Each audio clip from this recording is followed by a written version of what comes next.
Então tá bom, molecada, vamos lá. Vamos falar sério agora. E quem assiste os vídeos tipo, não sabe o que rolou esse prólogo, né? Hã? Vamos lá. Ui, peraí que eu preciso fazer um besteira aqui. Vamos lá então. Vamos parar de papo furado. O que a gente fez na primeira aula? A gente só teve 2 aulas até agora, né? Pô, nossa, parece que já foram 20. Não sei pra vocês, mas eu já falei tanta coisa. Mas vamos lá, ó, presta atenção comigo. Na aula passada, vamos lá, agora presta atenção comigo, que agora acabou a brincadeira. Na aula passada,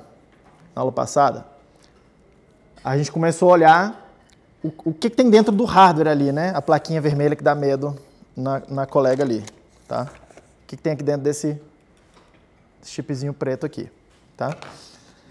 Aí eu mostrei um diagrama para vocês e tal, mas o que interessa aqui pra gente agora, hoje, tá? Opa, por que não tá escrevendo?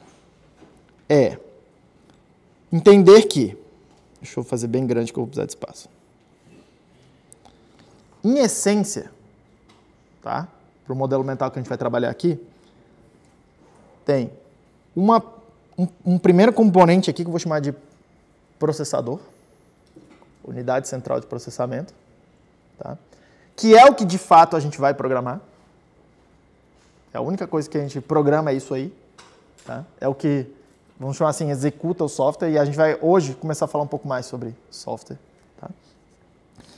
E essa coisa, processador, está ligado, ou pelo menos ele acha que está ligado, numa memória, certo? E a memória ela só sabe fazer 2 coisas, tá?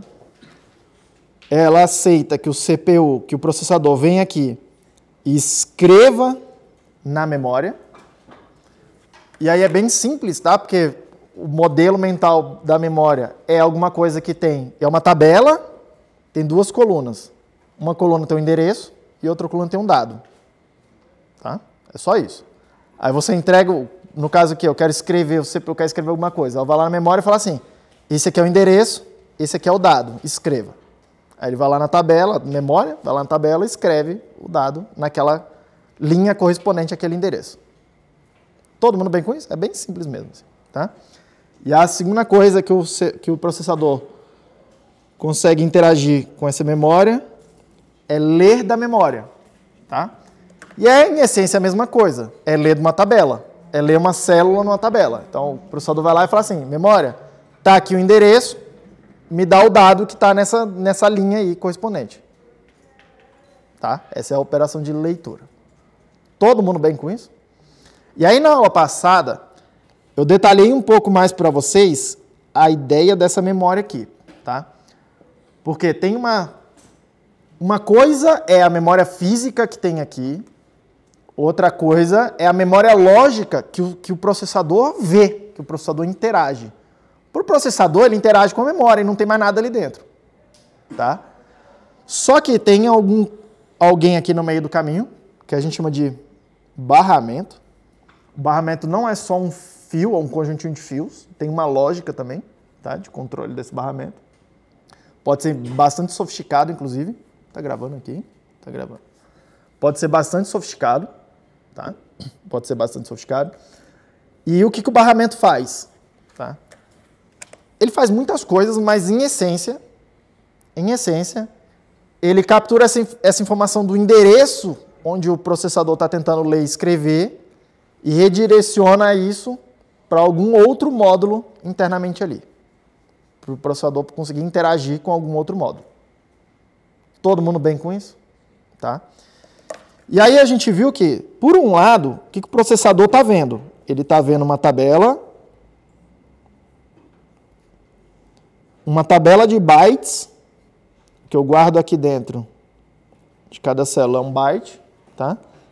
E eu tenho cada uma dessas células aqui com um certo endereço. E o processador vê isso. Só que na aula passada eu mostrei para vocês que existe uma divisão lógica dessa memória lógica, tá? Que uma parte desses endereços é de fato memória RAM, que ele pode ir lá e mexer e tal, e fazer uma coisa. Uma outra parte é reservada para a memória de programa, onde o meu programa está guardado. Uma outra parte tem os periféricos, outra parte tem vetores de interrupção, a gente vai ver o que é isso. Tá? Uma outra parte serve para outra coisa. Tá? A gente tem uma divisão para poder interagir com outros módulos aqui dentro. E a gente chama isso de mapeamento de memória. Tudo bem? Isso é um modelo possível de fazer assim o hardware. Tá? E a gente costuma fazer assim, porque isso simplifica tremendamente a interface do processador com as coisas que estão fora do processador. Para ele é tudo memória e é só leitura escrita. Tudo bem? E boa parte da interface entre o hardware e o software é por meio de leitura escrita na memória. E é só isso. Tudo bem? A gente vai interagir mais com isso. Mas todo mundo bem com isso? Aí mostrei para vocês várias tabelas, e aí mostrei para vocês na aula passada, né? Tem tabela que é o detalhamento de uma linha de uma outra tabela e não sei o que, até você chegar nas linhas individuais. Todo mundo ok com isso? Beleza. Outra coisa que eu vou precisar hoje, eu vou mostrar para vocês tipo, o efeito disso, tá? Tem aquela ideia de que a memória guarda bytes. Cada endereço guarda um byte. Tá? Bytes são 8 bits. Tudo bem? Só que esse processador, ele é um processador de 16 bits. Isso quer dizer que ele interage com a memória e os dados internamente, tá? 2 bytes de cada vez. 2 bytes constituem uma unidade para ele que a gente chama de palavra. Tá? Então, para ele, para esse processador, em princípio, tudo que ele faz é coisas de 16 bits. Tudo bem? Tanto ler e escrever na memória, quanto operações com os bytes, quanto somar, subtrair, fazer operações aritméticas, o que quer que seja. Tudo bem? E aí isso tem implicações. Vou mostrar isso para vocês acontecendo hoje. Tá? Isso quer dizer que existem determinadas fronteiras aqui na memória, tá? Que são fronteiras onde começa uma palavra e termina uma palavra. Tudo bem? E a gente chama literalmente de word boundary, né? Tipo, fronteiras das palavras. Tudo bem? E aí existem máquinas que conseguem fazer o acesso desalinhado, que conseguem acessar palavras de mais de um byte em qualquer endereço. E tem máquinas mais simples que nessas que a gente vai tratar aqui, que só conseguem fazer o acesso alinhado. Tudo bem? Então, se eu quiser ler e escrever uma palavra na memória, nesse caso particular aqui dessa arquitetura, do MSP 430, eu preciso usar os endereços pares, que é onde começam os bytes, as palavras, na memória. Todo mundo ok com isso? Todo mundo ok com isso? Beleza. Sim. Uma dúvida rápida para tirar a aula passada. Se a gente, por exemplo, aí nesse exemplo a gente está trabalhando com 16 bits, por que a gente não só endereça, tipo, faz o endereçamento com 2 bytes mesmo? É compatibilidade ou assim? Não entendi. Tipo, por que a gente toma, que uma palavra vai tomar, tipo, 2 endereços, né? Uma palavra vai tomar 2 endereços, sim. Por que não já só faz um endereço por palavra? Uma boa pergunta você vai fazer para o seu professor de organização e arquitetura de computadores. Não faço ideia. Eu sou formado em engenharia elétrica, não sei. Isso aqui, não sei mesmo. Eu acredito que seja mais um... Não sei, assim. O que eu chutaria, tá? O que eu chutaria? As primeiras máquinas mais comercialmente viáveis, elas já usavam esse modelo. Então, acho que a gente está vindo com compatibilidade do passado até hoje. Mas é um bom modelo, assim, para se pensar, sabe? Tipo, assim, tem um byte, tem um endereço é um byte e vamos para frente. Outra coisa também é que você tem que, como tem instruções no processador de ler byte, ref e palavra, por exemplo, falando de um 32 bits, você precisa poder endereçar o byte se você quer ler só ele. E aí, como isso é uma instrução bem comum, tipo, ler o byte 0x01, por exemplo, ao invés de ler a palavra inteira, você precisa poder endereçar ele. Você não consegue endereçar ele se você tem só o endereço da palavra. Mas aqui nessa arquitetura não tem tanto legado, porque ela já é de 16 bits desde o começo, né? Não, falando mais do geral mesmo. Sabe assim? Mas te dá mais flexibilidade de conseguir acessar byte a byte.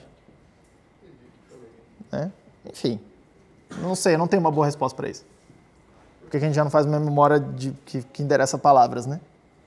Assim, eu não tenho uma boa resposta para isso. Porque, tipo, se você está falando, por exemplo, do alocação esqueci o nome agora, do Little Angel e do Big Eight, poderia só endereçar e resolveria esse problema. É, mais ou menos. Isso aí eu acho que vai acabar... A unidade fundamental aqui do hardware é o byte. Historicamente, e é tudo gira em torno dos bytes. Tudo bem? Não sei te dizer exatamente se tem uma boa explicação para isso. Tem coisa que é o que é e pronto, né? Tá? Agora, toma cuidado. Como é que tá o nome, meu filho? Gustavo. Toma cuidado com uma coisa. Eu estou dizendo que aqui dentro, as palavras que eu guardo aqui, os dados são de 16 bits. Quando eu digo que a palavra é de 16 bits, eu estou me referindo aos dados que eu guardo, que eu escrevo, que eu leio da memória. Mas eu não estou falando nada sobre os endereços, tá? Normalmente, os endereços também são... O tamanho do endereço é o mesmo tamanho da palavra. Normalmente. Agora, essa arquitetura aqui é uma que normalmente não acontece. Tudo bem? Tá? Em particular, aqui, esse tipo que a gente está usando, que é o F5529, ele é uma arquitetura que até que se chama de versão 2 do MSP430. Tá? A versão 1 usava o endereçamento de 16 bits também. Quantos endereços eu consigo endereçar com 16 bits? Não, mas quanto é que é isso? Já era para ter decorado essa altura. 65.536 endereços. Tudo bem? 64K bytes de memória. Kbytes, né? Porque cada posição byte, tá? Só que 64K é pouco. É pouco. Tá? É pouco. Mesmo pensando que essa... Depende da aplicação. Sei lá, para o ar-condicionado ali, as funções do ar-condicionado talvez já seja ok. Tá? Mas isso aqui é feito para coisas ligeiramente mais sofisticadas, aí isso começa a ser pouco. Tá? Esse tipo específico aqui, ele endereça com 20 bits. 20 bits. 20 bits endereça quantos... Tem quantos endereços que eu posso representar com 20 bits? 1 mega. 1024 vezes 1024. Tranquilo? Não é 1 milhão, mas é aproximadamente 1 milhão de coisas. É um pouco mais de 1 milhão. Alguém ia perguntar, e você? Professor, você mostrou na última aula que a memória extra que eles colocaram tudo para o programa. Isso. Então, quando você vai programar na MSP, você usa os 20 bits ou você pode só usar os 16, por exemplo? Você pode usar os 16 bits, depende das instruções que você está usando, entendeu? A gente vai falar um pouco mais sobre instruções, eu não vou ficar entrando em detalhe dessas instruções que lidam com endereços de 20 bits. Então a gente vai ficar meio restrito a distâncias relativas no meu programa de 64K. Isso quando a gente estiver programando assembly na mão. Eu não vou ficar aqui o semestre inteiro fazendo assembly na mão.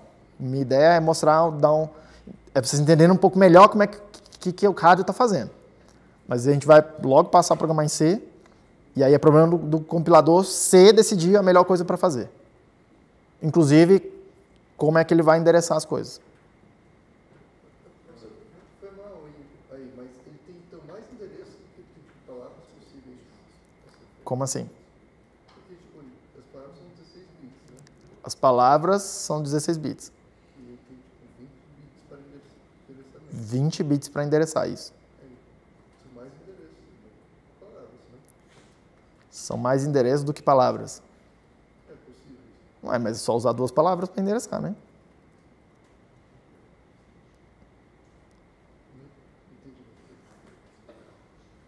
Sei lá, eu não entendi muito bem a pergunta. Imagina que eu preciso calcular um endereço. Aí eu falei para vocês, tudo é cálculo de 16 bits. Só que se eu preciso calcular o endereço, eu preciso de 20. Quando eu quero representar uma coisa de 20 bits usando coisa de 16 bits, o que você faz? Não, é só você usar duas de 16. 20 cabe em duas de 16, não cabe? Então, você usa duas palavras, faz a conta com duas palavras e coloca os bits no lugar certo, só isso. Tudo bem? Você lembra daquela coisa de sistema de tais que era, faz um multiplicador de 8 bits a partir de 4 bits? Mesma conversa. Tudo bem? Só que aqui está feito no hardware já. Todo mundo bem com isso, por enquanto? Então, na aula passada a gente falou muito da memória. Tá? Hoje eu quero falar um pouco mais do processador em si. Tá? E a partir de hoje, né? Então, vamos lá, presta atenção aqui comigo. Espera aí, filho, presta atenção comigo. Presta atenção em mim. Se quiser conversar, pode conversar, mas conversa lá fora. Assim, com todo... não tem nenhuma perda. Você volta lá, depois assiste a gravação. Tá de boa. Tá? Só não faz muito barulho aqui para mim. Presta atenção aqui comigo. O que o processador faz? Tá? Conceitualmente, é muito simples. Conceitualmente. Claro, tem muitos detalhes e tal, senão não tinha faculdade para isso, né? Tá? Mas, assim, conceitualmente, o processador é uma máquina de estados. E a ideia era uma máquina de estados que conversa com memória. Lembra que a história da máquina de Turing? Então, é uma máquina de estados. O que essa máquina de estados vai fazer? Ela faz três coisas em princípio.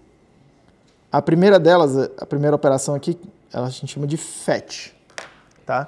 Que é ir lá na memória e ler alguma coisa, que é alguma coisa que tem que ser executada. Tá? Ler a próxima instrução. Eu vou chamar de instrução ainda informalmente, mas a gente vai melhorar o que significa instrução. Mas é ir lá na memória, pegar um comando, tá? E ler esse comando. Tudo bem? Segunda coisa. Lido esse comando, eu preciso decodificar esse comando. E aí vocês vão entender um pouco melhor quando eu mostrar aqui para vocês as instruções. Tipo, por quê?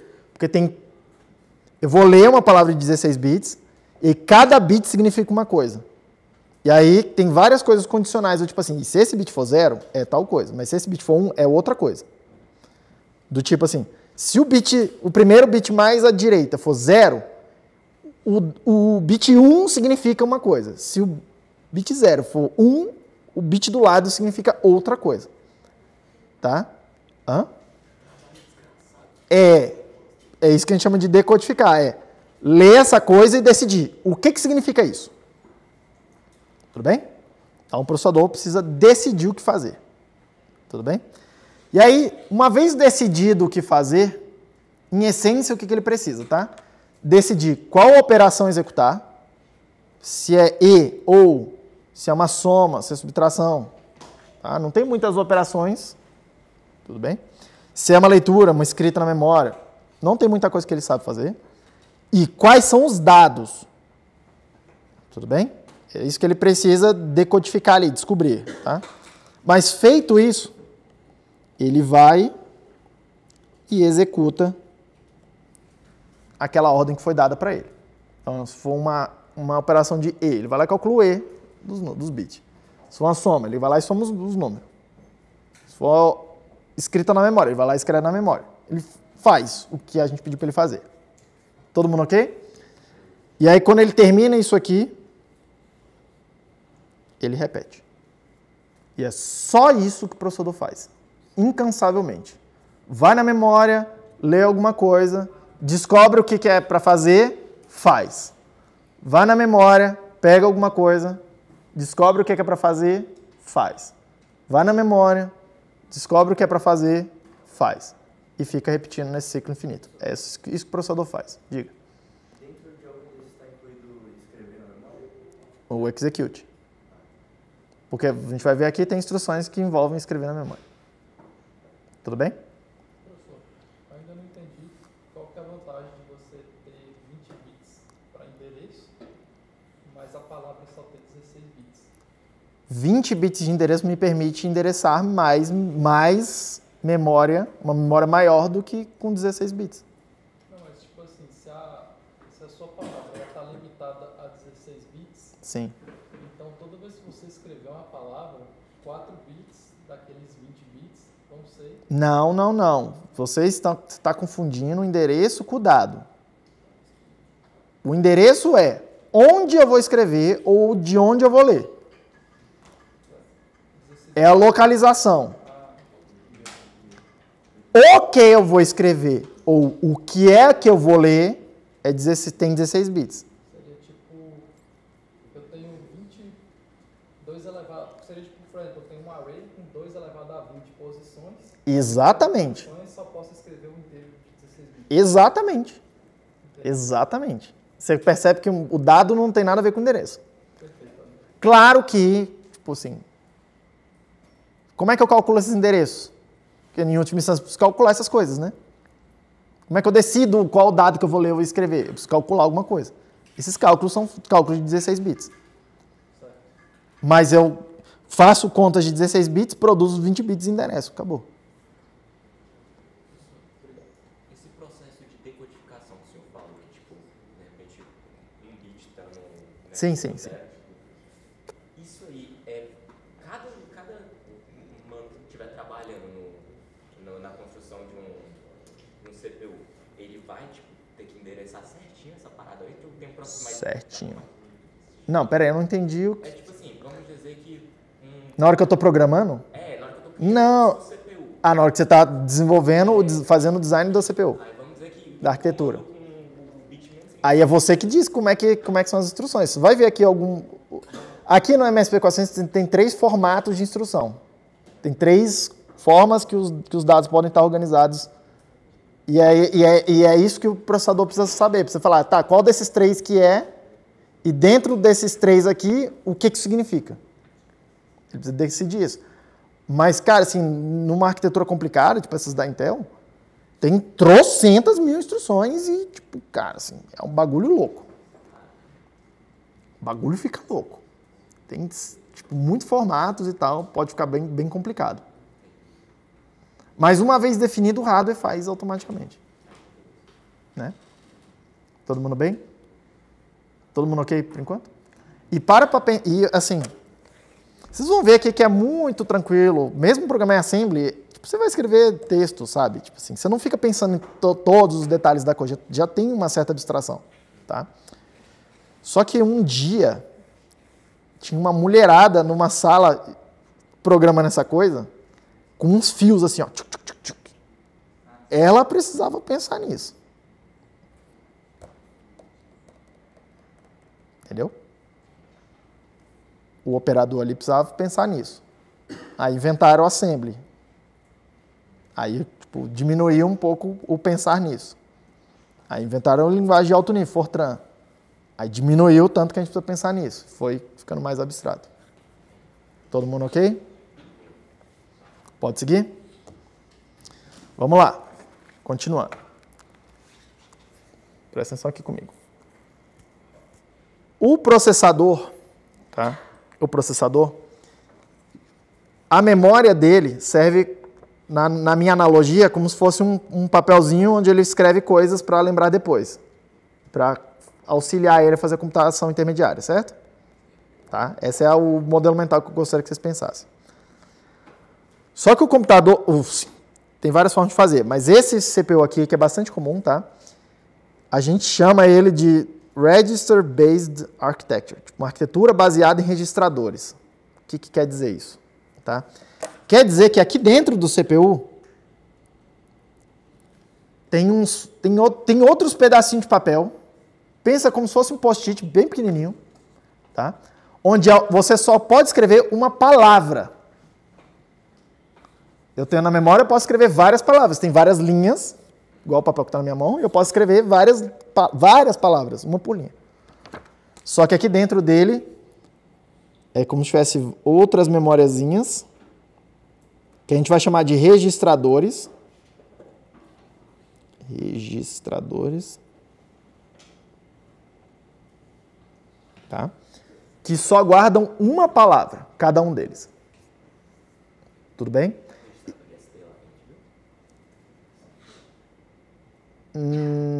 É e não é. Mas vamos para frente. Só pensa nisso, pensa mais abstrato. São flip-flops aí que vão fazer essa coisa, mas esse case tem uma lógica em torno deles. tá? Mas aqui eu consigo guardar só uma palavra em cada um deles. Uma palavra, tá? E aí eu vou mostrar para vocês que os comandos que eu dou para o processador, tá? Eles envolvem dados e esses dados, eles têm que estar armazenados nesses registradores. Tudo bem? Então, se eu quero fazer soma de dois números, e os dois números estão na memória, eu preciso primeiro ir lá na memória, copiar esses números para dentro dos meus post-itzinhos aqui, para os registradores locais, e aí sim fazer alguma conta com eles. Se eu quero escrever alguma coisa na memória, essa coisa primeiro tem que estar num registrador interno. Tudo bem? Então inclusive tem um nome, foi meio cooptado assim, tá? Se tudo que o processador vai fazer é operar, tá, localmente com as palavras que estão nesses registradores, e aí vocês podem imaginar que tem poucos registradores, porque se fosse para ter muitos, era direto à memória, certo? Boa parte do tráfego, boa parte sim, do trabalho que o processador faz, tá? E é transportar dados da memória para os registradores. A maior parte do tempo, os processadores ficam transportando dados dos registradores para a memória e da memória para os registradores. Tudo bem? E isso demora um tempo. Tá? A memória aí é várias ordens de grandeza mais lenta que um processador. Ela tem um atraso, tá? Não sei o que. Aqui já é feito tudo para andar mais ou menos no mesmo passo, mas aqui é tudo meio lento. Tá? Uma máquina mais sofisticada, a memória é muito, muito, muito mais lenta que o processador. Tá? E aí vocês vão ver lá na matéria de arquitetura que o que a gente faz para melhorar isso? A gente vai botando várias camadas de intermediárias de memória no meio do caminho, cada uma mais rápida que a outra. Tá? E é óbvio que as mais rápidas são, entre aspas, mais caras de conseguir fazer elas, então elas vão ficando cada vez menores à medida que elas vão ficando mais perto do processador. Tudo bem? A gente chama isso aqui de memória cache. Tá? E aí hoje tem uma hierarquia de cache, né? Você já deve ter ouvido falar, cache L1, L2, L3. Tudo bem? São camadas intermediárias de memórias que a gente vai fazendo para poder tentar facilitar um pouco o trânsito de dados entre os registradores do processador, que é onde tudo acontece, e a memória, que é onde as coisas são de fato armazenadas. Todo mundo bem? Mas os detalhes disso aí eu vou guardar para o professor lá de arquitetura, tá? Sim. Mas então, esses registradores de uso especial são o cache do RSP? Não, cache é uma coisa, registradores é outra. Cache é uma outra memória que você bota aqui no meio, que os registradores falam com ela e a memória fala com ela aqui. Aí, o registrador não está na RAM, os registradores são partes componentes do processador. Elas não são... Depende do processador, o mais comum é que eles não sejam endereçáveis. Isso quer dizer que não tem um endereço para esses registradores. Tudo bem? Igual tem os nas posições da memória.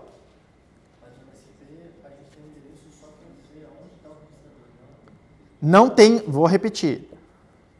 Esses registradores internos, nessa arquitetura, que é a mais comum de acontecer, não tem um endereço.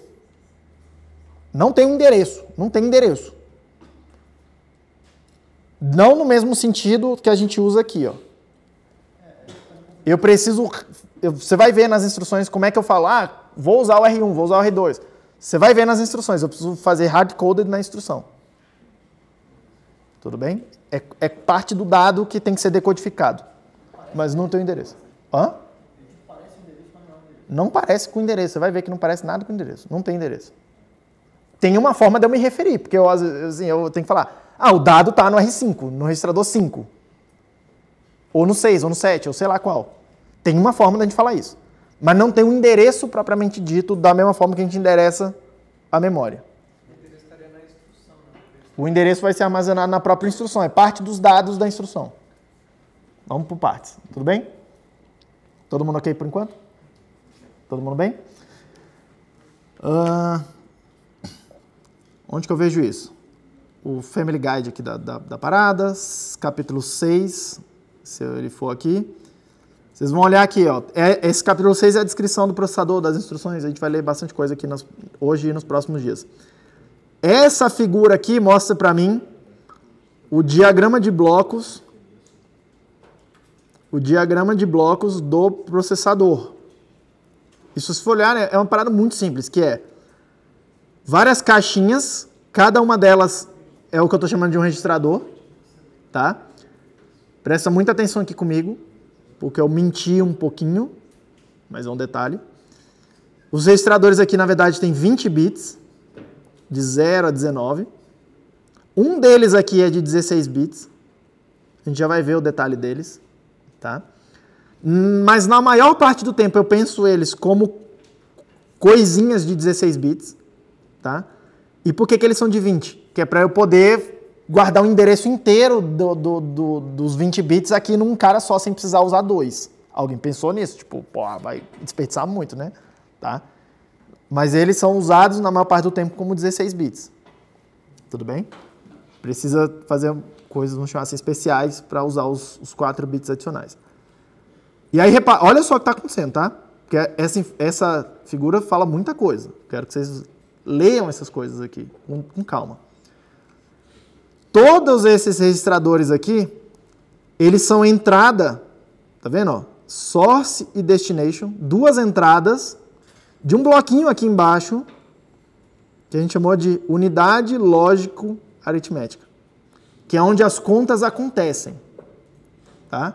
Então, vou somar dois números. Um deles entra aqui no source, outro entra no destination, e aqui dentro tem um somador de 16 e de 20 bits. De 16 bits, principalmente. Pensa 16 bits, não fica pensando muito nos 20 bits, não. Eu quero fazer o E entre uma palavra de 16 bits e outra de 16 bits. Uma delas vai entrar aqui no source, uma vai entrar aqui no destination, e tem o E para fazer aqui nos bits, aqui dentro. Tudo bem? E aí repare que essa coisa sai, né? Tem uma seta de saída, e aí sai para uma, tá vendo? Uma setinha que não vai, em princípio, para os registradores, tá? Vai, em princípio, para o barramento de memória, para acessar a memória. Que é para eu poder guardar essas coisas na memória. Em princípio, tá? Mas, se vocês forem olhar essas outras setinhas, por isso que eu acho essa figura meio complicada, eu teria desenhado ela ligeiramente diferente, tá? E o nome indica isso também, ó. Source é a origem dos dados. O destino é o destino dos dados. Para onde eles vão, de onde eles vêm para onde eles vão. Tá? Então, vai ter hora que eu vou interpretar isso como sendo A e B para fazer A mais B. Mas na hora que eu faço uma conta, o resultado precisa ser armazenado em algum lugar. Tudo bem? Onde que vai ser armazenado? Na coisa que eu chamei de destino. E a gente já vai ver que isso sobrescreve dados. Tá? Então, por exemplo, eu posso vir escrever, pega o dado do R5, soma com o dado que está no R6 e guarda o resultado no R6. Eu consigo escrever, pega o dado do R5, soma com o que está no R6 e guarda no R5. Só trocar a ordem.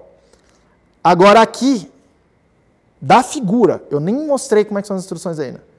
Vocês precisam começar a olhar e se perguntar, professor, dá para escrever, pega o que está no R5, soma com o que está no R6 e guarda o resultado no R7? Não dá, porque eu preciso de uma terceira informação. Uma é onde está o primeiro dado, depois onde está o segundo dado, e depois onde eu vou guardar o resultado. É a terceira informação. E aqui só entram duas. Vocês estão vendo? Então, uma coisa que parece muito óbvia, eu não consigo fazer. Isso é o normal. Isso é o normal. Coisas diferentes disso são meio não normais. Tudo bem? Uai, professor, que parada doida. Essa máquina é extremamente limitada. E essa daqui também, essa daqui que está na minha frente também, essa daqui está na minha frente também. Tudo bem? Então, vocês vão ver que programar esse negócio aqui, não é que eu não consiga fazer. Pega o que está no R5, pega o que está no R6 e soma e guarda o resultado da conta no R7.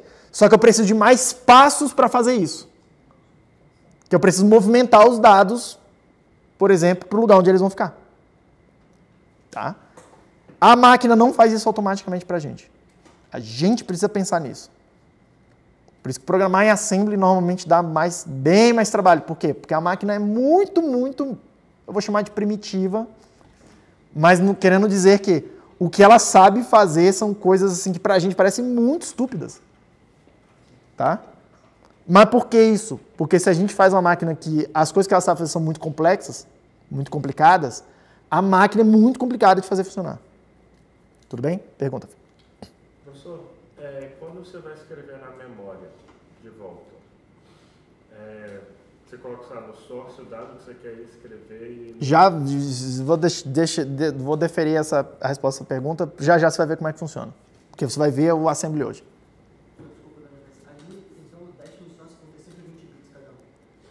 Sempre não. Normalmente vão ser 16, mas eles podem ter 20 bits. Até 20.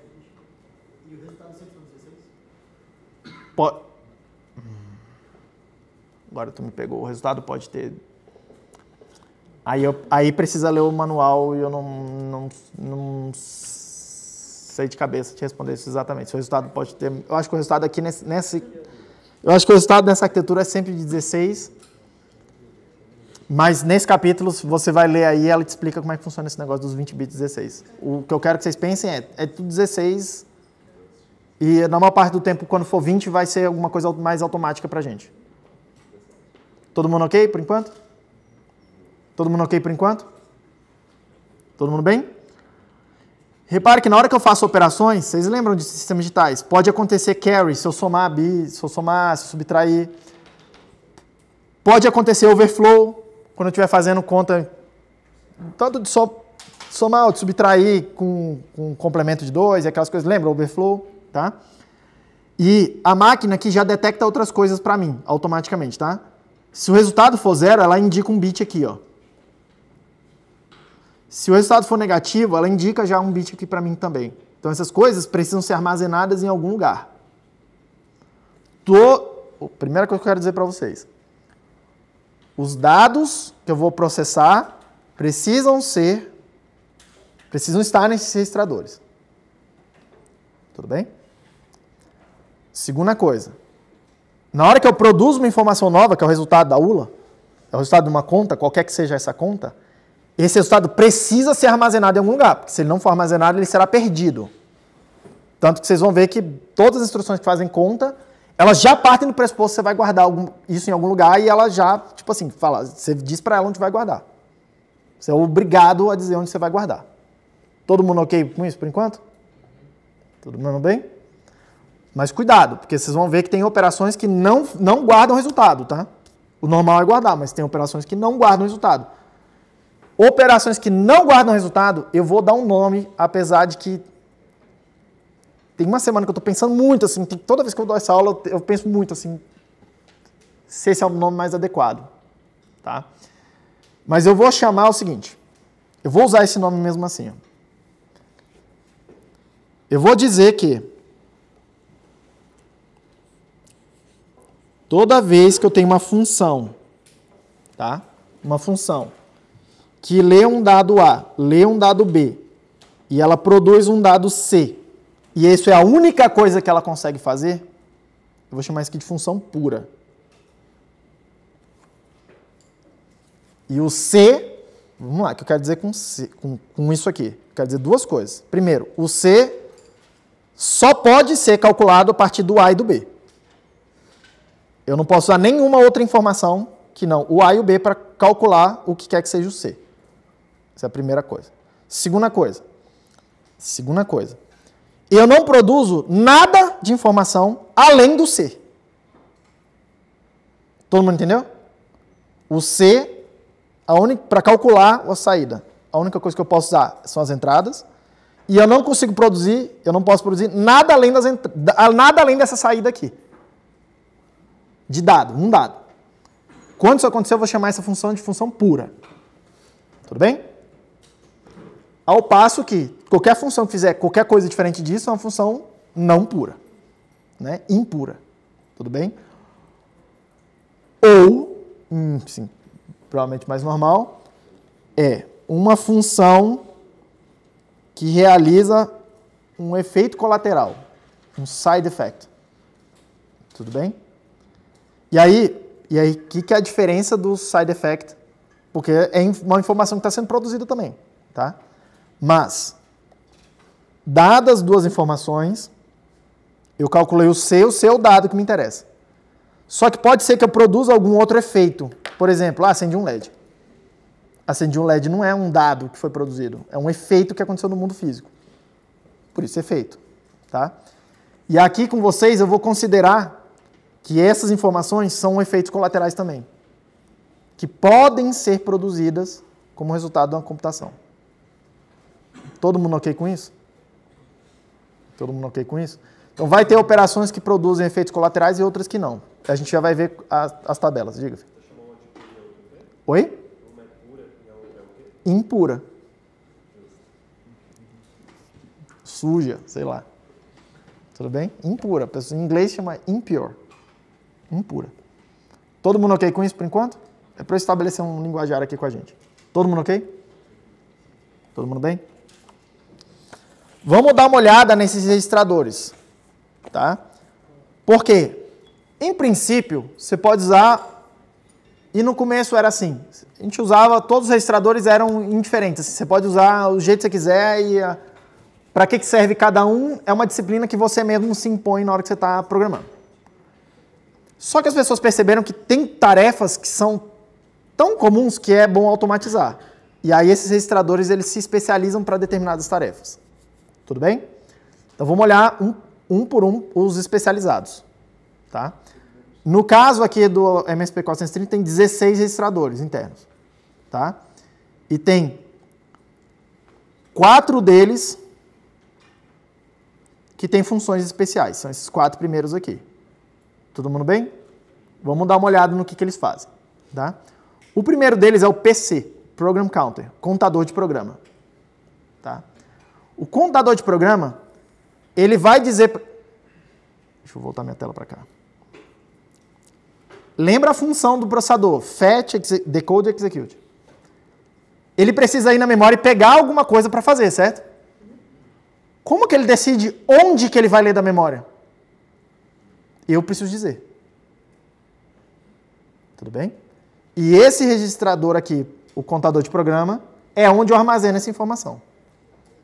Então, na hora que o processador começa um ciclo de execução de uma instrução, o que ele faz?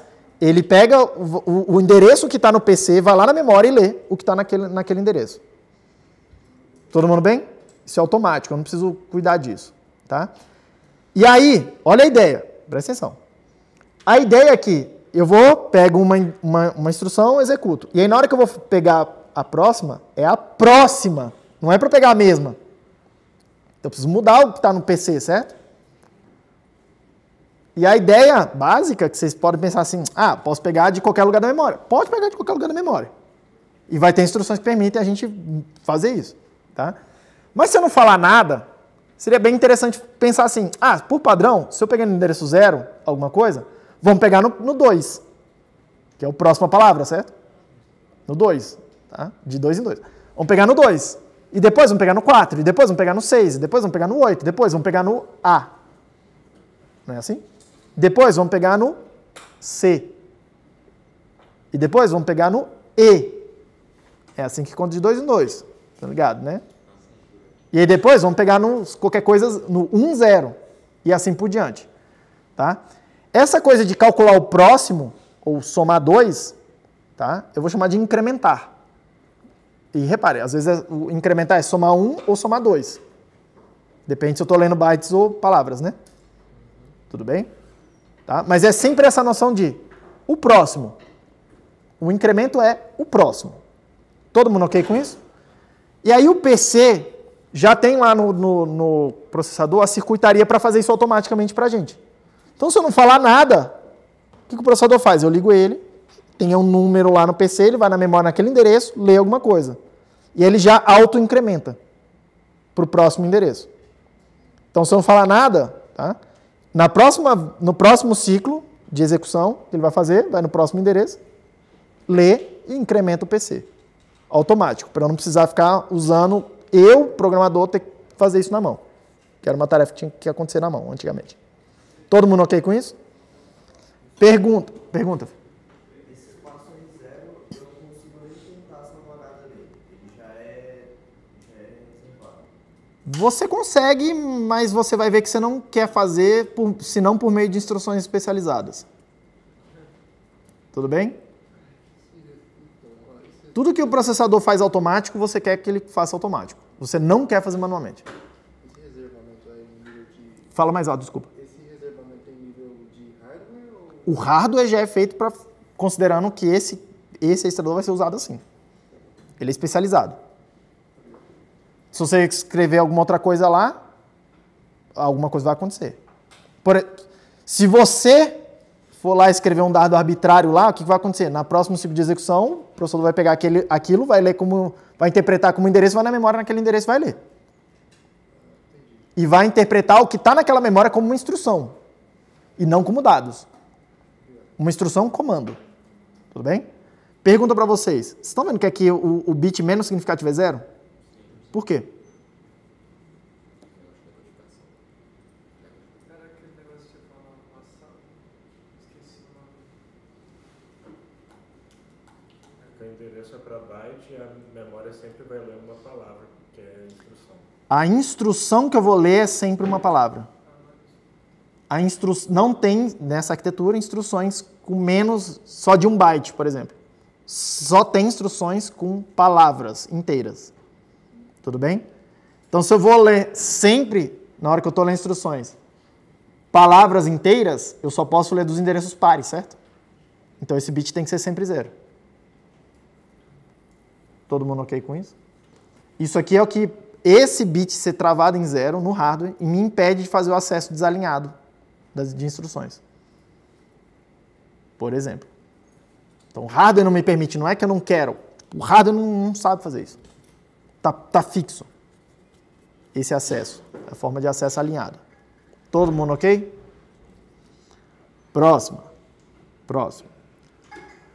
O próximo registrador, ele é um ponteiro de uma pilha. Tá?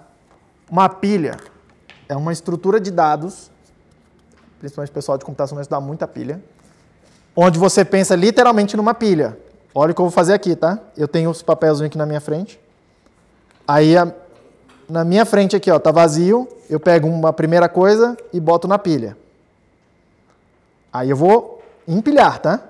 Vou pegar a próxima coisa e vou colocar na estrutura. O que eu faço? Eu venho e coloco em cima da primeira. Eu chamo essa operação aqui de push. Colocar. Colocar na pilha. Tudo bem? Vou fazer mais um push aqui, ó. Peguei mais um dado e botei em cima.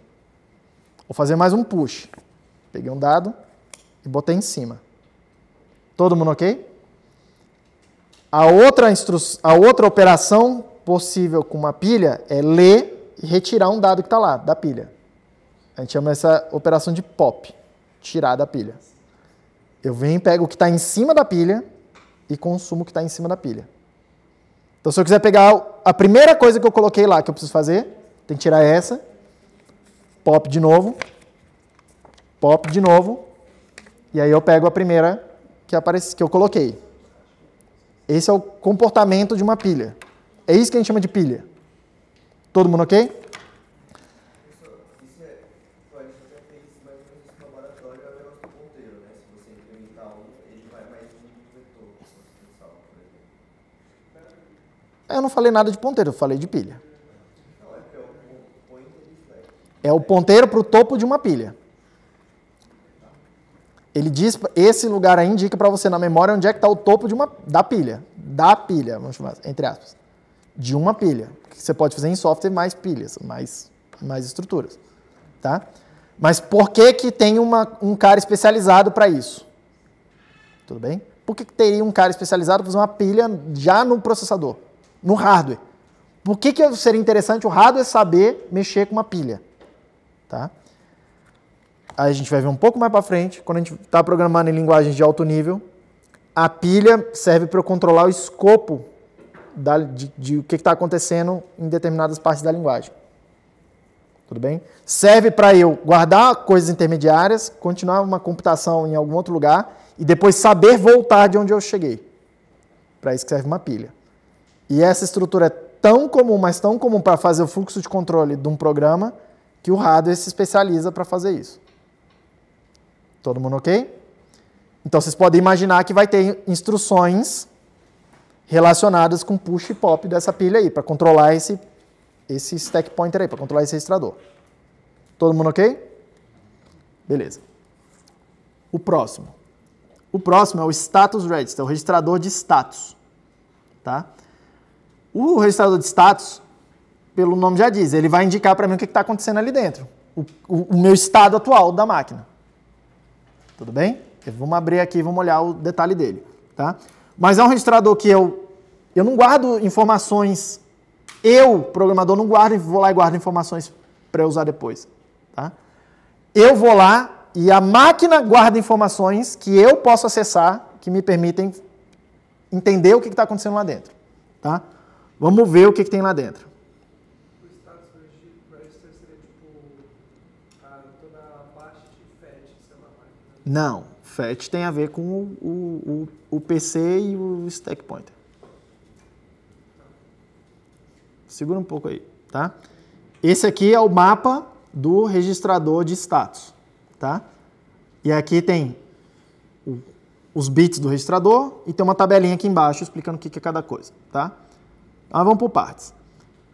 Tem um bit aqui, o menos significativo, que é o carry, que é um efeito colateral. Então, se eu somar duas coisas e produzir o carry, ele vai guardar aqui o carry do resultado daquilo. E aí, como é que eu vejo o carry? Eu leio esse registrador, isolo aquele carry, que a gente já sabe fazer, né? Com operação de mascaramento. Todo mundo bem? O Z, esse resultado da última instrução foi 0. O N o resultado da última instrução foi negativo. Vai ficar muito claro por que tem isso aqui, porque facilita pra caralho algumas lógicas que a gente vai querer fazer. Tá? O V é o overflow. É aqui que ele guarda o overflow. Todo mundo bem com isso? Tá? O G e E, ele é o General Interrupt Enable. É um bit que habilita ou desabilita interrupções. Tudo bem? E a gente vai falar de interrupções um pouco mais para frente. Mas é um mecanismo de controle de fluxo do programa, de execução do programa. Tá? Só que é um mecanismo controlado por hardware e não por software. A gente vai tratar disso mais para frente. CPU off, se você ler aqui, ele fala o seguinte: quando esse bit está 1, ele desliga o processador. Então, se eu quiser desligar o processador, eu vou lá e escrevo 1 nesse bit. Por que eu faria isso? Por que eu desligaria o processador? Porque pensa só, a única coisa que eu programo é o processador. E se ele desliga, o software para também. Por que eu faria isso? Não. Para não gastar energia. É isso que essas maquininhas faz durar a bateria tipo, um dia inteiro. O que ela faz? Não estou precisando do processador agora, desliga essa caceta aí. Só que aí tem um problema. Como é que eu ligo de novo? Para ligar, eu preciso escrever 0 nesse bit. Como é que eu ligo? Se o software está parado, eu não consigo executar mais software, como é que eu boto o 0 ali? Então, meio que esse registrador, ele é o único que está, funcionando o tempo todo, ou não? Ele está funcionando o tempo todo, mas como é que eu escrevo 0 lá se o CPU ou o resto da lógica toda está desligado?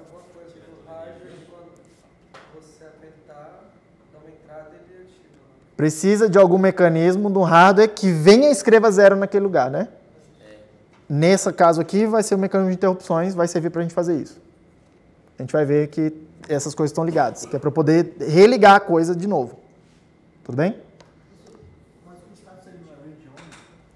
O status... Não é read-only, não. Não. Eu posso escrever nele. Tanto que eu escrevo habilitar ou desabilitar a interrupção, eu preciso escrever nele. Eu não disse que ele é read-only, eu disse que a gente não usa para armazenar dados para calcular depois. Ele tem...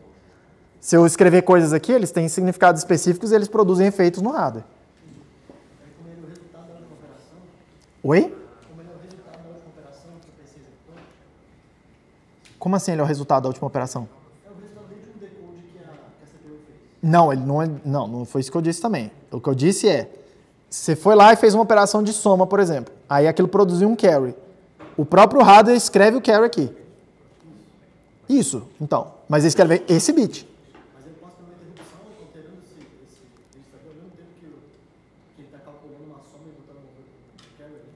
é mais disciplinado do que isso, mas essas coisas, várias coisas podem escrever aqui, inclusive o software. Tudo bem? Por isso que eu estou dizendo, são essas coisas que eu vou chamar de efeito colateral. Porque repare, eu vou escrever em algum momento, em breve aqui com vocês, R5 mais R6 guarda no R6, o resultado. Só que isso produz um efeito que vai além do que vai além do ler o R5, ler o R6 e escrever no R6. Tem um efeito que acontece aqui, porque ele vai mexer nesses bits. Ou pode mexer nesses bits. É isso que eu estou chamando de efeito colateral. Só que no software eu não estou vendo isso. Vai ficar claro quando eu escrever o assembly. Porque na linha que eu der a instrução, eu estou produzindo um efeito que não tem nada a ver com aquela linha daquela instrução. Acontece em outro lugar. É isso que eu estou chamando de efeito colateral. E isso vai parecer uma baita besteira, tá? Eu dar um nome específico para enfatizar isso com vocês.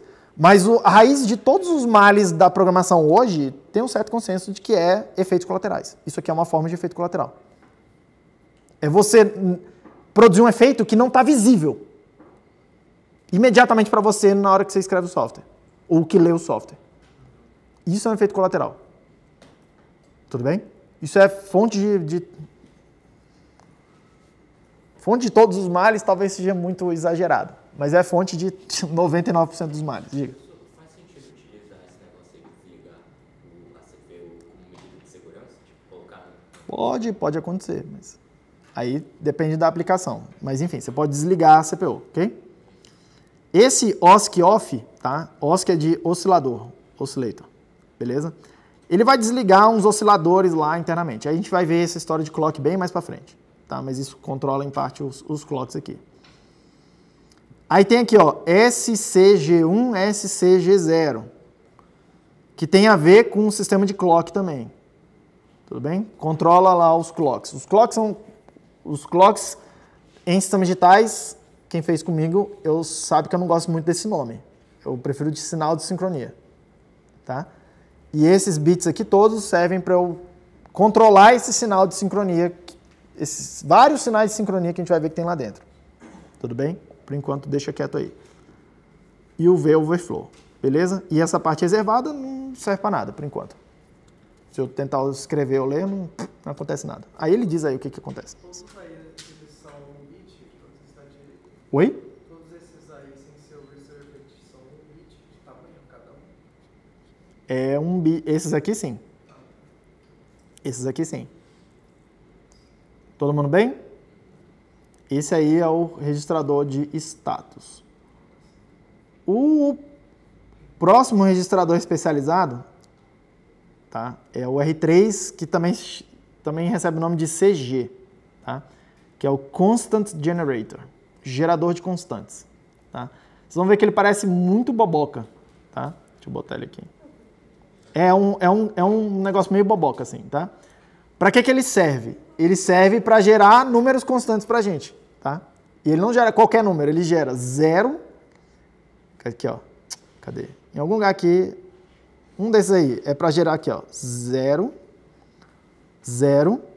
Ele gera constante 1, ele gera constante 2, ele gera constante 4, ele gera constante 8 e ele gera constante FFFF, que é tudo 1.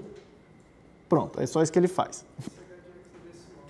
H de hexadecimal. A notação da Texas é... Presta bem atenção. A notação da Texas de hexa é coisas H. Tudo bem? Eu não gosto, eu vou usar 0x, porque, enfim. Cada um vai do jeito que você quiser. Mas, enfim. Eu sou... É assim, pronto. Eu não gosto desse H. Ponto final. Beleza? Mas, enfim, ele serve para gerar isso aqui, tá? Porra, professor, essa parada é meio idiota, né? É meio idiota mesmo, assim, tá? Eu demorei um tempo assim, para pensar assim, cara, por que serviria isso, tá? Isso aqui serve para facilitar o cálculo de algumas constantes que são muito utilizadas, que são essas aqui, tá? Por exemplo, para eu calcular o próximo endereço de alguma coisa, é somar 1 ou somar 2. Porque é o próximo byte ou o próximo palavra. Tá? Então, o próximo alguma coisa é sempre mais 1 mais 2. Sacou? O 4 e o 8, eles servem para eu calcular endereços que tem a ver com if else, por exemplo. Se tal coisa acontecer, executa a próxima instrução. Se não acontecer, salta uma. Tá? E salta uma, em vez de somar 2, somar 4. Por isso que esse 4 aparece aí. Hã? Isso, né? Beleza. Mas é para esses casos ficarem um pouco mais simples de você... O hardware fica um pouco mais otimizado você fazendo isso, tendo um registrador que essas constantes já saem tudo dali, do mesmo lugar. Tudo bem? Por quê? Porque aí eu não preciso usar um registrador para calcular aquilo de novo. E aí eu economizo, entre aspas, um registrador. Todo mundo ok? Vocês vão ver que a gente, em princípio, vão ver que raramente a gente vai usar aqui programando em assembly na mão, porque é meio chato de usar. Tá? Mas o compilador, quando ele está compilando meu código em C, ele faz uso brutal desse registrador aí. Tá? Tanto é que tem 2, tá? Nessa arquitetura. Tá? Tem o CG1 e o CG2. Tudo bem? Todo mundo ok? Aí eu nunca lembro quem é. O R2 é o CG1 e o R3 é o CG2. Todo mundo bem, gente? Todo mundo bem até aí? Os outros 12 registradores, de um total de 16, eu mostrei 4 que são especializados. Os outros 12... 4 mais 12 dá 16? É. Os outros 12 são registradores que a gente chama de propósito geral. Você pode usar para o que você quiser. Eles não têm nenhuma função especializada. Eles são só guardar palavras. Todo mundo bem com isso? Todo mundo bem com isso? Então tá bom. Próxima coisa que eu quero mostrar para vocês. As instruções. O que é uma instrução? Uma instrução é uma palavra que o processador vai ler e precisa interpretar. E aquela palavra tem um significado que não é um dado, é um comando. É uma ordem que tem que ser executada. Tudo bem? Toma muito cuidado, tá, gente? Porque o processador, ele lê bits.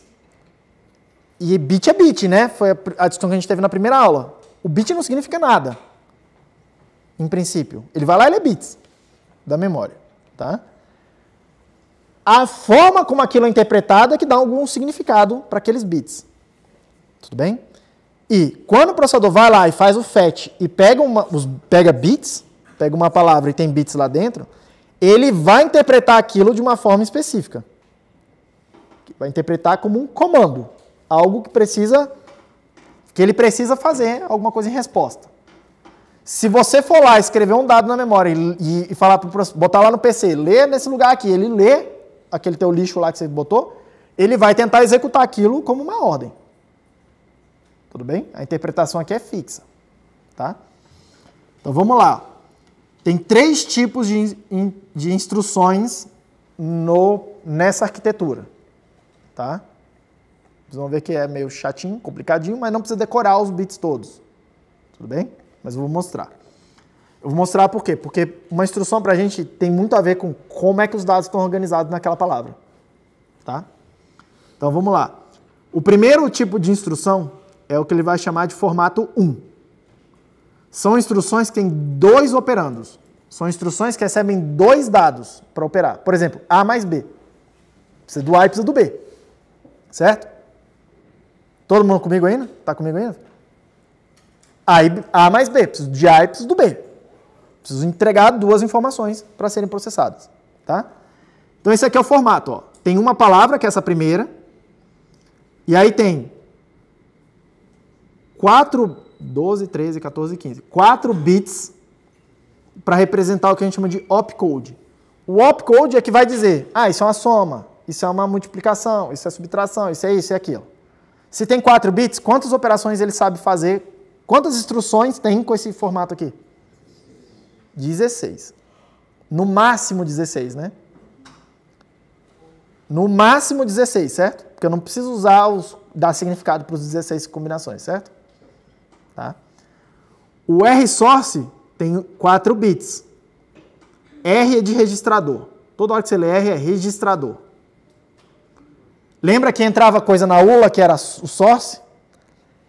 Esses 4 bits estão dizendo para mim de onde vem de qual daqueles registradores vai aparecer aquela entrada da ULA. E vocês estão vendo que tem o R destination aqui? O R dest?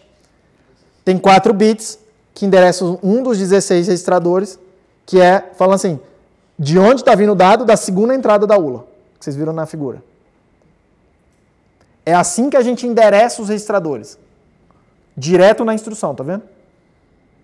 Direto na instrução. Eu não tenho um endereço na memória que eu vou acessar. Tudo bem? Eles não estão mapeados em memória. Tem arquiteturas que eu consigo, que os registradores estão mapeados na memória? Sim, tem. Tá? Mas é meio incomum. Todo mundo ok? E aí tem outros 4 bits aqui. Um que chama AD, um que chama AS e um que chama BW. Tá? O AD e o AS, eles têm a ver com modos de endereçamento, que eu vou falar para vocês na aula que vem. O que significa isso? Tá? Mas são diferentes formas de interpretar o que é que está nesses registradores. O dado, vamos lá, o dado que está no registrador tem lá uma palavra guardada.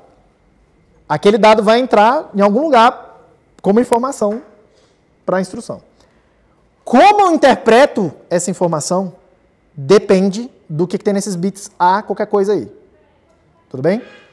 Tem várias interpretações, a gente vai lidar, vou explicar as interpretações na aula que vem, tá? Mas, por exemplo, eu posso falar assim, pega o que está aí no registrador e soma com o que está direto no outro registrador, que eu vou chamar de modo...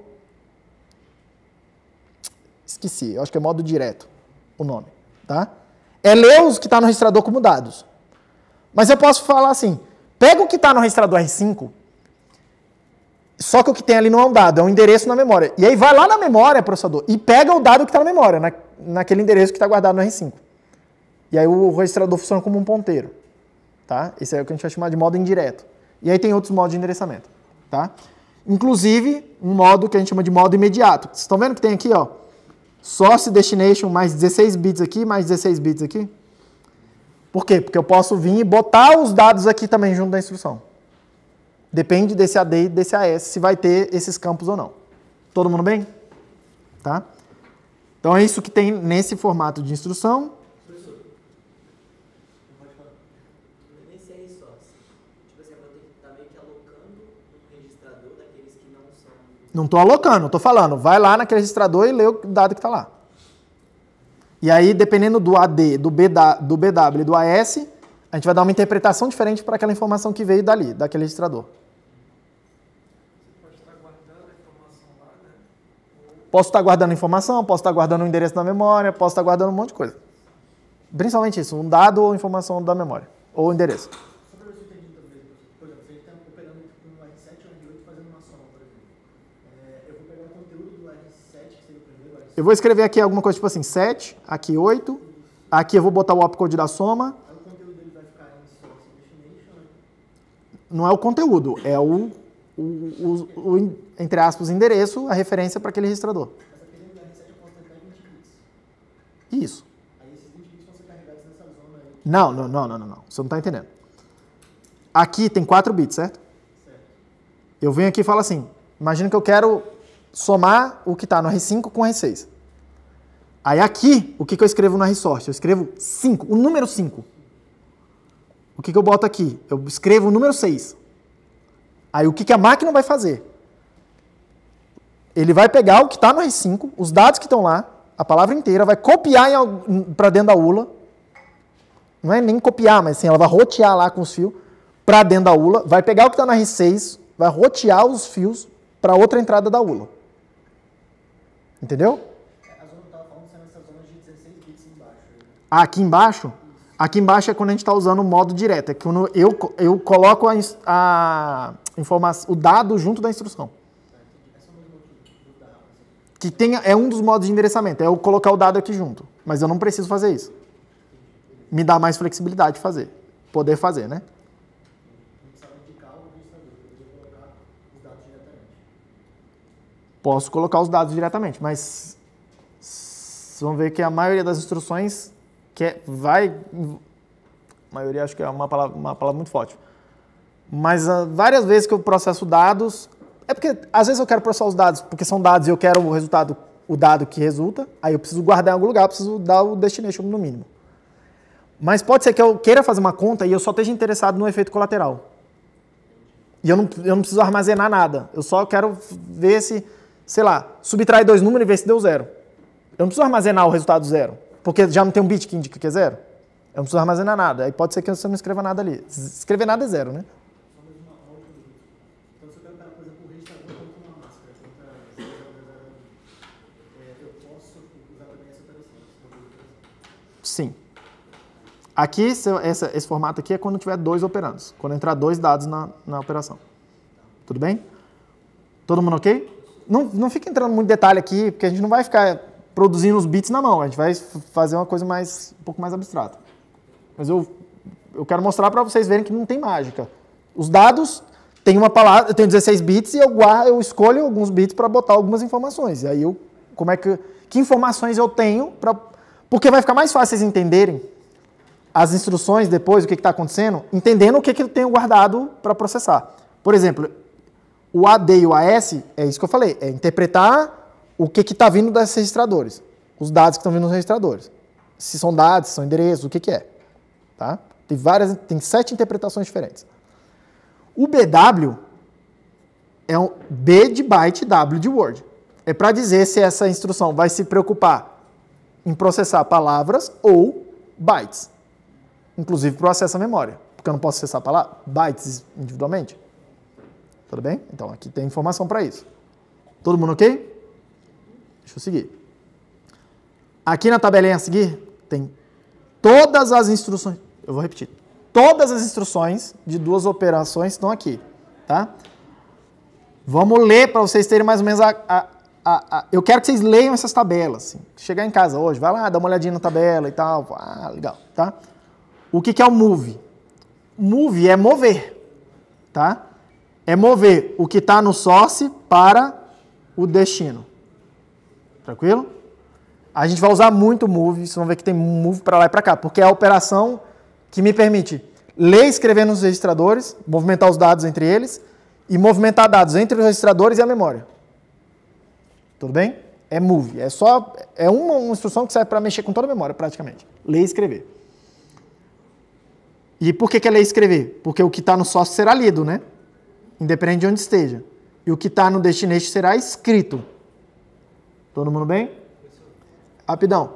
Em geral, é muito raro não acontecer isso, mas a operação de leitura ela é casada com a operação de escrita no software, tá? É muito raro não acontecer isso. Pergunta.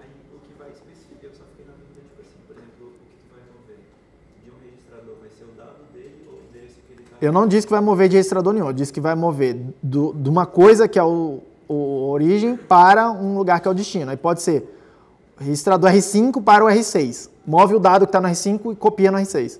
Pode ser, pega o dado que está no R5 e guarda no endereço de memória que o R6 está guardando. Vocês vão ver lá, tem a ver com os modos de endereçamento. Tem a ver com os modos de endereçamento. Não, registradores são aqueles pedacinhos de memória interna do processador. Ok? Todo mundo bem? Todo mundo ok até aí? ADD é soma. Soma com carry. Olha lá, ó, aqui ó, na instrução. Ó, tá escrito aqui. A mais B guarda no B. Aqui está escrito assim. A mais B mais o carry. De onde que vem esse carry? Da última operação. Foi produzido como efeito colateral. Que está lá no status register. Eu não preciso ir lá e ler o status, tá? Se eu quero usar o carry. Eu uso a instrução que já lê. Guarda no B.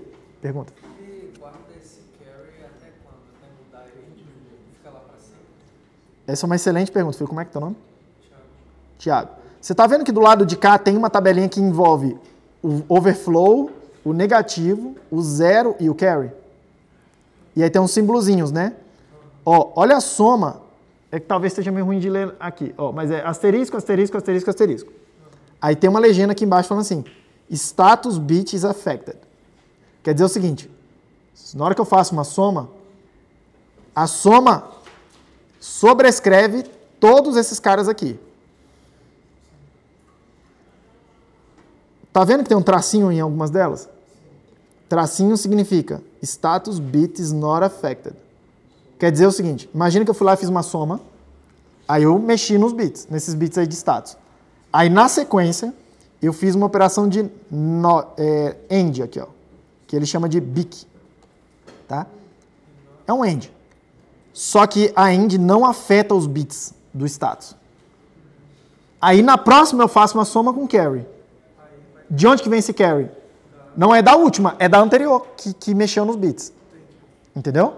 Por isso que eu tô falando, efeito colateral é um bicho mais complicado, porque tem operações que eu faço que geram efeito colateral, essas que tem o asteriscozinho. Tá vendo que tem uma que tem 0? Ele tá dizendo que vai escrever 0 aqui, não interessa o que você fizer. Tá vendo que tem Z barrado? Ele tá dizendo que vai pegar o que tá no Z e botar o Z barrado aqui. Não interessa o que você fizer. Só que, então, tem operações que eu faço que produzem efeito colateral, que é mexer aqui do ponto das instruções, é mexer no status. E tem outras que não produzem. Por isso que eu preciso entender. A minha operação, olha só, a minha soma ADD não envolve efeito colateral na entrada. Então não me interessa com o que aconteceu antes. Só que essa instrução ADDC, ela usa algo que foi produzido como efeito colateral antes. Então ela depende do que aconteceu antes. Entendeu o problema? Por isso que efeito colateral é um inferno. Por quê? Porque quando tem uma computação com efeito colateral, ela depende da ordem com que as coisas acontecem. Quando não tem efeito colateral, não depende da ordem com que as coisas acontecem. Se não depende da ordem, a coisa é muito mais simples. Você faz meio que mais ou menos em qualquer ordem, entre aspas. Tudo bem? Mas se tem efeito colateral acontecendo, uma coisa tem que acontecer depois da outra. Aí o bicho pega. Pergunta. Se não tiver tido o carry antes, aí vai só considerar zero? O carry tem alguma inicialização e, tipo, não sei se ele inicializa 0 e tal, tem que ler lá no registrador de estados, ele fala em algum lugar. Como é que eles são inicializados. Não existe nada. Todo lugar tem um 0 e tem 1. Só que pode ser que na hora que você liga, tem um reset e aí ele inicializa a coisa para um lugar fixo. Pode ser que não. O Z barrado é...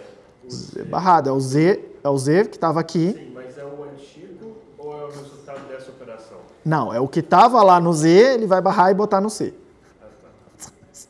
É uma forma de eu calcular o Z barrado sem precisar ler o negócio, calcular uma conta e fazer outra. E fazer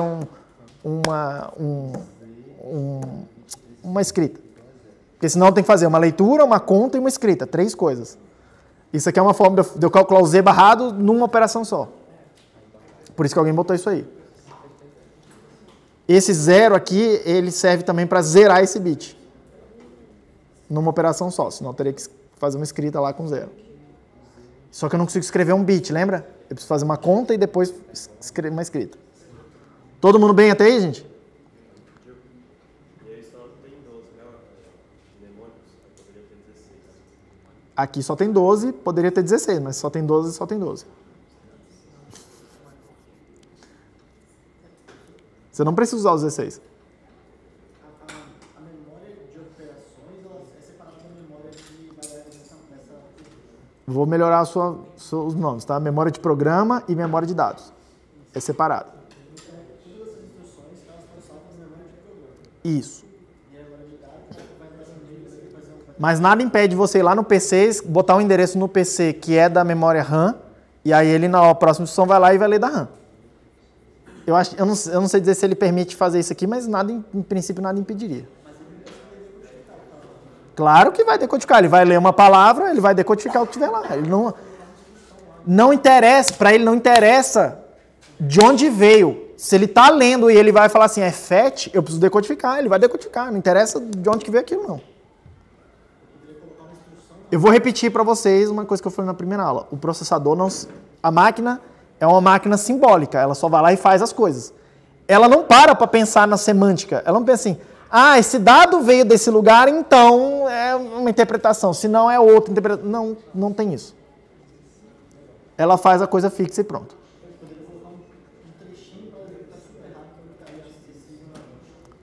Poderia. Em princípio, sim.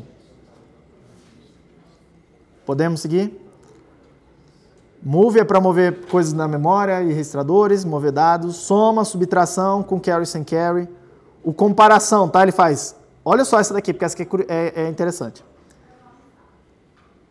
Todas as instruções têm uma setinha apontando para onde vai guardar os dados. Essa aqui não tem. Ela faz destino menos a origem. E não guarda o resultado. Por que eu faria isso? Para obter o efeito colateral. Por exemplo, se x menos y der 0, ele vai guardar o bit 0 lá e eu posso usar esse bit depois para falar assim, se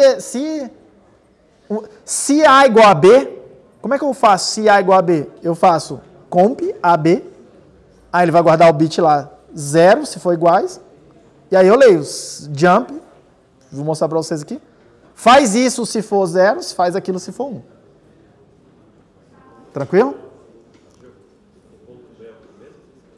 Oi? Ponto B? Já, segura um pouquinho comigo, fica comigo. A soma, interpretando os números como decimais, e, repara aqui, tá? Essa outra operação é não A e B, essa daqui, BIC.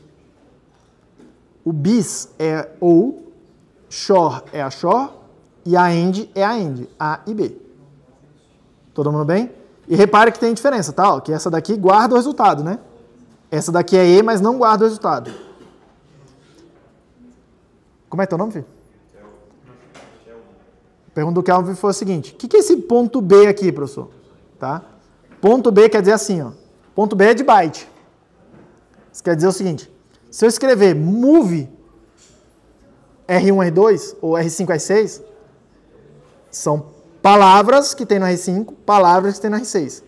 Eu vou fazer tudo com 16 bits. Se eu escrever move.b, eu vou pegar um byte que tem no R5, um byte que tem no R6. E o resultado vai ser um byte também. Eu passo a interpretar tudo como bytes. Oi? Se eu não falar nada, é tudo 16 bits. Os dados. Se eu botar o ponto B junto da instrução, a gente escreve, tá? Move.b. Se eu botar o ponto B, ele vai interpretar os dados todos como bytes e não como 16 bits. Ele vai tudo 8 bits. Ele só pega os 8 bits menos significativos e faz a conta. Menos significativo. O registrador guarda uma palavra. Guarda até um pouco mais. 2 bytes. Beleza, gente? Na aula que vem vamos ver os outros formatos e os modos de endereçamento. Beleza? Até quinta.